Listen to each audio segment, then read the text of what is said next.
Lions school and college পরিচালিত online class থেকে তোমাদের স্বাগতম জানাচ্ছি। আমি মোহাম্মদ ফিরোজ খান, সহকারী শিক্ষক, Lions school and college Rangpur.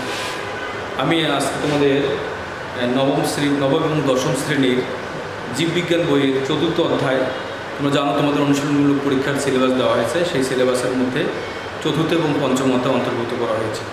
তো সেই আলোকে আজকে এই 4র্থ অধ্যায় জীবনী শক্তি, এই জীবনী শক্তি অধ্যায়টা নিয়ে আজকে আমি আলোচনা শুরু করব।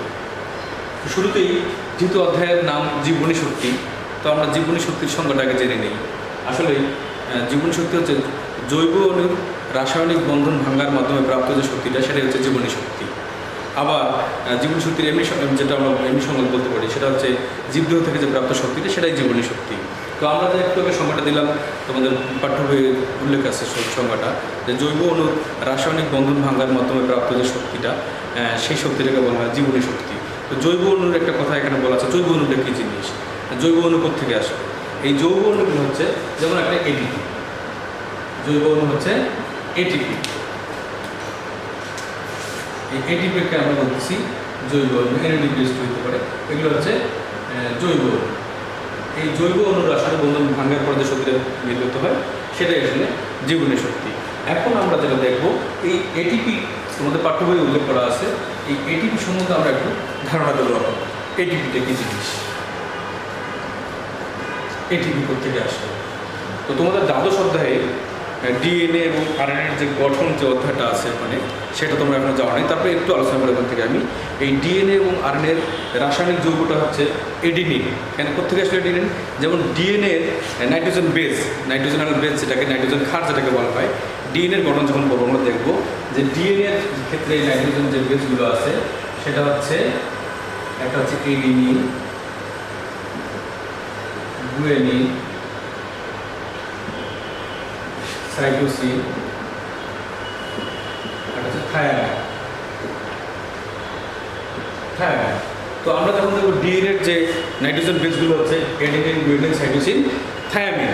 এখন আরএনএরও কিন্তু তাই, শুধুমাত্র এখানে আরএনএর ক্ষেত্রে শুধু এই থায়ামিনের পরিবর্তে থাকবে ইউরাসিল, আর বাকি তিনটা একই থাকবে। তার মানে আরএনএর নাইট্রোজেন বেসগুলো হচ্ছে এডিনিন, গুয়েনিন, সাইটোসিন এবং ইউরাসিল।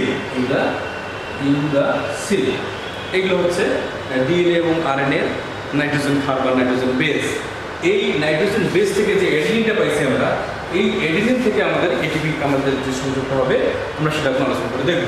এই যে এডিনিন আমরা এখান থেকে পাই না, এই এডিনিনের সাথে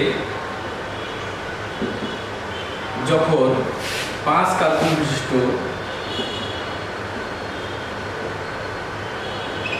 রাইবোজ সুগার, বা এটাকে এই রাইবোজ সুগার, এটা হচ্ছে শর্করা, এটা হবে শর্করা, যখন যুক্ত হবে তখন সেটা হয়ে যাবে এডিনোসিন। এই এডিনোসিন যখন হলো, এই এডিনোসিনের সঙ্গে যখন একটি ফসফেট যুক্ত হবে, তখন হবে সেটা AMP, মানে হচ্ছে এডিনোসিন মনোফসফেট। একটা জানো, এক বলতে মনোফসফেট। তাহলে একটা যখন ফসফেট যুক্ত হবে, তখন সেটাকে বলবো আমরা AMP। ঠিক যখন এই এডিনোসিনের সঙ্গে 2টা ফসফেট যুক্ত হবে, তখন কিন্তু এটা চেঞ্জ করা যাবে, তখন হবে কি ADP। দেখো, তখন হবে ADP। তার মানে কি হলো? Adenosine diphosphate.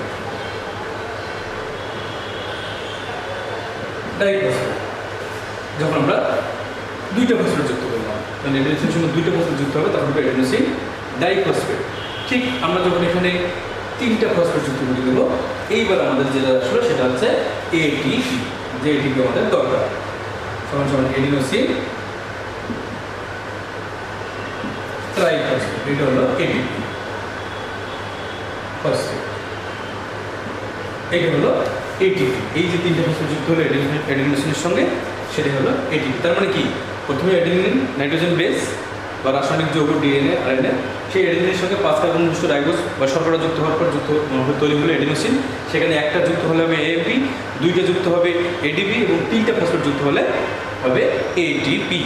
এখন এখানে দেখো, এই যে আরেকটা জিনিস এখন জানতে হবে তোমাদের, ফসফোরাইলেশন এবং ডিফসফোরাইলেশন। এই যে দেখলা তোমরা যে এডিনোসিনের সঙ্গে যখন ফসফেট যুক্ত হইল, সেই যুক্ত হওয়ার বিক্রিয়াটাকে বলবো আমরা, মানে এক কথা ফসফেট যুক্ত হওয়ার যে বিক্রিয়াটা, এটাকে বলবো আমরা, লিখছি আমি, ফসফেট যুক্ত হওয়ার বিক্রিয়াকে বলে ফসফোরাইলেশন। ফসফোরাইলেশন এটা হলো ফসফোরাইলেশন। এটা তোমাদের পরীক্ষা আসতে পারে যে ফসফেট যুক্ত হওয়ার বিক্রিয়াকে কী বলে, জ্ঞানমূলক আসতে পারে, নৈবেদ্যিক আসতে পারে। আবার দেখো, ফসফেট শুধু যুক্ত হয় তা তো না, ফসফেট বিচ্ছিন্ন হতে পারে। ফসফেট কী হতে পারে? বিচ্ছিন্ন হতে পারে। যখন বিচ্ছিন্ন হবে মানে ছেড়ে যাবে, যখন ফসফেট বিচ্ছিন্ন হবে তখন ফসফেট বিচ্ছিন্ন হওয়ার বিক্রিয়াকে বলা হয় কি? শুধুমাত্র ডি ফসফোরাইলেশন। এটাকে বলবো আমরা কি তখন? D phosphorylation. এই হলো ফসফেট বিচ্ছিন্ন, মানে ফসফেট যখন যুক্ত হইতে পারে আবার সেটা মুক্ত হইতে পারে, বিচ্ছিন্ন হইতে পারে। এটা হলো ডি ফসফোরাইলেশন। ঠিক আছে, আমরা এটিপির সঙ্গে ধারণা পাইলাম। এখন দেখবো আমরা কীভাবে আমাদের এটিপি কাজ করে। এটিপি আমরা প্রথমে শিখছিলাম যে জৈব অণু রাসায়নিক বন্ধন ভাঙার মাধ্যমে। এখন আমরা জৈব অণু বলতে এটিপিকে বুঝি। এটিপি রাসায়নিক বন্ধন ভাঙার মাধ্যমে কী হবে আমরা সেটা দেখব। এটিপি রাসায়নিক বন্ধন ভাঙার মাধ্যমে যে শক্তি নির্গত হয় বা বের হয়, সেই শক্তি দিয়ে আমরা কি করি? আমরা হাসি, কান্না, চিৎকার, চেঁচামেচি, আমাদের খাদ্য হজম, আমাদের ইন্দ্রিয়ানুভূতি, যা যা কাজকর্ম সম্পূর্ণ হবে, এই এটিপি যখন শক্তিটা নির্গত করবে, বের করবে, সেই শক্তি দিয়ে এগুলো চলবে। তারপরে যখন আমরা আবার খাদ্য গ্রহণ করব, সেই খাদ্যটা জারিত হবে এবং এই জারণ শক্তি কী হবে? ফসফোরাইলেশনের মাধ্যমে। তোমরা একটু আগে জানলা ফসফোরাইলেশন মানে এটিপি যুক্ত হবে। এই ফসফোরাইলেশনের মাধ্যমে আবার এটিপি ভাঙা এটিপিকে জোড়া লাগাবে এবং নতুনভাবে এটিপি তৈরি হবে। এটাই হলো এটিপি কাজ। এবং এটিপি মানে এক কথা বলতে হবে যে এটিপি যখন মানে শরীরে যখন শক্তির প্রয়োজন হবে তখন এটিপিটা ভাঙবে। আবার যখন আমরা খাদ্য গ্রহণ করবো সেখানে খাদ্য জারিত হয়ে আবার সেই শক্তি থেকে জোড়া লাগবে এবং আবার এটিপি তৈরি হবে। এই হলো এটিপির ঘটনা। এবং আরেকটা জিনিস, এই যে ঘটনাটা ঘটলো, তোমরা জানো যে আমরা যখন মোবাইলে কথা বলি, যখন চার্জ শেষ হয়ে যায় তখন কিন্তু আমাদের মোবাইলের কথা বলা যায় না। তখন কী করতে হবে? আমরা চার্জিতকরণ করি। আমরা কী করি? আমরা এই মোবাইলটাকে আবার একটা ব্যাটারির মাধ্যমে চার্জ দিই। তার মানে কি? এই জন্যই এই একই ঘটনা এখানেও, যখন এটিপি থেকে শক্তি ব্যয় হয়ে যায় তখন আবার কী হয়? খাদ্য গ্রহণের মাধ্যমে তা যোগ হয়ে যায়। এই জন্যই বলা হয় যে এটিপি একটি রিচার্জেবল ব্যাটারি। তোমাদের প্রশ্ন, জ্ঞানমূলক অনুধাবনমূলক প্রশ্ন আসতে পারে যে এটিপিকে রিচার্জেবল ব্যাটারি বলা হয় কেন? তখন তুমি এই কথাগুলো বললেই কিন্তু অ্যান্সার সঠিক হয়ে যাবে। তারপরে আবার একটা কথা আছে এখানে, এই এটিপির মধ্যে কিন্তু সমস্ত শক্তি সঞ্চিত অবস্থায় থাকে। কোষের যেখানে শক্তির প্রয়োজন হয় এখান থেকেই সেই শক্তি সরবরাহ করে। এই জন্য একে আবার জৈব মুদ্রা বলা হয়, একে বায়োলজিক্যাল কয়েনও বলা হয় এবং এটিপিকে আবার শক্তি মুদ্রাও বলা হয়। এটা তোমাদের জ্ঞানমূলকে বা অনুধাবনমূলক প্রশ্নে আসতে পারে। এই হলো এটিপি নিয়ে আমাদের আলোচনা। এই আমাদের এটিপি বিভিন্ন অধ্যায়ে আমাদের এটিপির কাজ আমরা দেখব।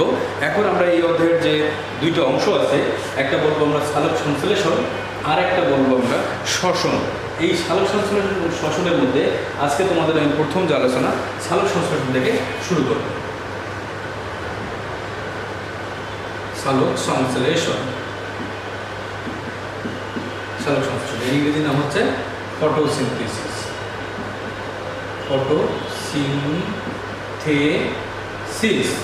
ফটোসিনথেসিস। এখন ফটোসিনথেসিসটা থেকে আমরা যদি দেখি, 2টা শব্দ আছে এখানে। একটা হচ্ছে ফটো, মানে হচ্ছে আলো, মানে সূর্যের আলো, তাই না? সূর্যের স্বভাবত সূর্যের আলো, কোনো আলো হইতে পারে, সূর্যের আলোটা কেমন বলি। তারপরে একটা হচ্ছে সিনথেসিস। সিনথেসিস বাংলা অর্থ হচ্ছে সংশ্লেষণ। সংশ্লেষণ অর্থ কি? একাধিক বস্তুর সমন্বয়ে যখন একটা যৌগ সৃষ্টি হয় সেটাই হচ্ছে সংশ্লেষণ। সেটি হচ্ছে কোনো জিনিস তৈরি হচ্ছে আর কি। তাহলে একাধিক বস্তুর সমন্বয়ে কোনো একটা যৌগের সৃষ্টি যখন হয় সেটাই হলো সংশ্লেষণ।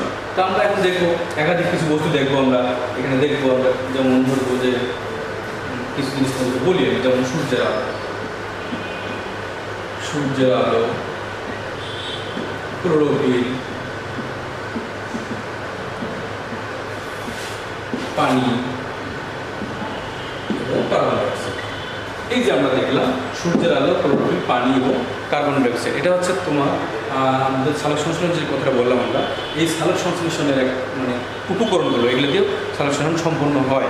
তা আমরা আরও একটা জিনিস দেখি যে বিক্রিয়াটা আমরা আগে দেখি, 6 কার্বন ডাইঅক্সাইড প্লাস কার্বন, পানি, হ্যাঁ, আলো।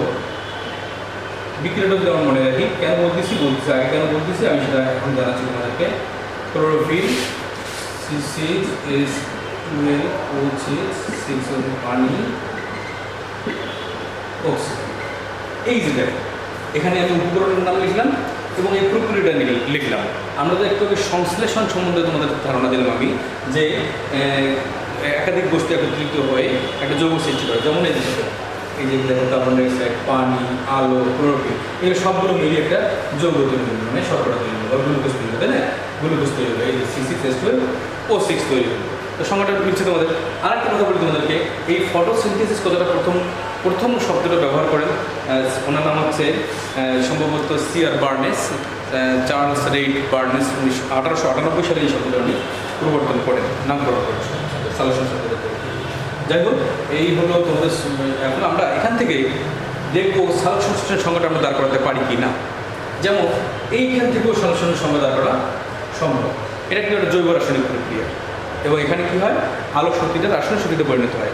এখন যদি আমরা সংখ্যাটা দিতে যাই, আমরা লিখব এইভাবে যে মানে একটা সবুজ উদ্ভিদ যে প্রক্রিয়ায় সূর্যের আলো, ক্লোরোফিলের উপস্থিতিতে পানি এবং কার্বন ডাইঅক্সাইডকে ব্যবহার করে বা বিক্রিয়া করে শর্করা যদি খাদ্য তৈরি করে, তখন সেই প্রক্রিয়াটি করব সালোক সংশ্লেষণ প্রক্রিয়া। আবার যদি আমরা এই সংখ্যাটা যদি এখান থেকে দিতে চাই, যে প্রক্রিয়ায় আলো, ক্লোরোফিলের উপস্থিতিতে পানি, কার্বন ডাইঅক্সাইড বিক্রিয়া করে শর্করা যদি খাদ্য তৈরি করে, তাকে বলবো আমরা সালোক সংশ্লেষণ প্রক্রিয়া। এই বিক্রিয়া কী হয়, উৎপাদক দ্রব্য হিসাবে অক্সিজেনও উৎপন্ন হয়, যে অক্সিজেন দিয়ে আমরা শ্বাস গ্রহণ করি। এই হলো তোমাদের সালোক সংশ্লেষণের ধারণা। আরেকটা বিষয় আছে এখানে, সালোক সংশ্লেষণ সংখ্যা তোমরা এখন নিশ্চয়ই এখান থেকেই সালোক সংশ্লেষণ সংখ্যাটা তোমরা দিতে পারবে। এখন আমরা দেখবো এই সালোক সংশ্লেষণ প্রক্রিয়াটা কীভাবে ঘটে, সালোক সংশ্লেষণ প্রক্রিয়াটা কীভাবে সম্পন্ন হয়। তোমরা যখন দ্বিতীয় অধ্যায় পড়ছো, তোমরা অবশ্যই পরিবহন টিস্যু করছো, মানে জটিল টিস্যু যেটাকে বলবো জাইলেম, ফ্লোয়েম।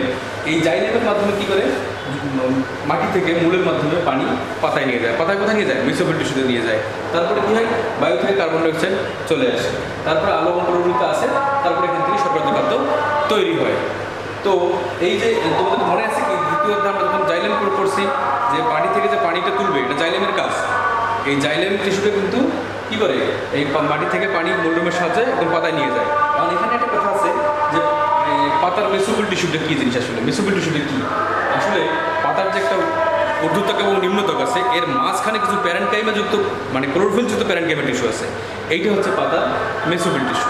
তো আমরা এখন আমরা প্রক্রিয়াটা দেখলাম, আবার বলতেছি আমি যে কী করে সবুজ উদ্ভিদ কী করে মূলরুমের সাহায্যে মাটি থেকে পানি পাতার মেসোফিল টিস্যুতে নিয়ে যায় এবং বায়ুমণ্ডল থেকে কার্বন ডাইঅক্সাইড পাতায় চলে যায়, তারপরে আলো ক্লোরোফিল তো আসে, এরপরে আমাদের এই শর্করা খাদ্যটা তৈরি হয়। এইভাবে প্রক্রিয়াটা সম্পূর্ণ হয়। এখন আমাদের কিছু আরেকটি ঘটনা এখানে আছে, যে তোমাদের 2 মার্কের জন্য প্রশ্ন আসে যে স্থল উদ্ভিদের তুলনায় জলজ উদ্ভিদের সালোক সংশ্লেষণের হার বেশি কেন? প্রশ্নটা হচ্ছে এরকম, স্থলজ উদ্ভিদের তুলনায় জলজ উদ্ভিদে সালোক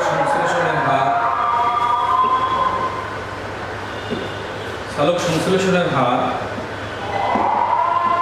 বেশি কেন? 2 মার্কের জন্য অনুধাবন প্রশ্ন আসতে পারে, ব্যাখ্যা করে কেন বেশি।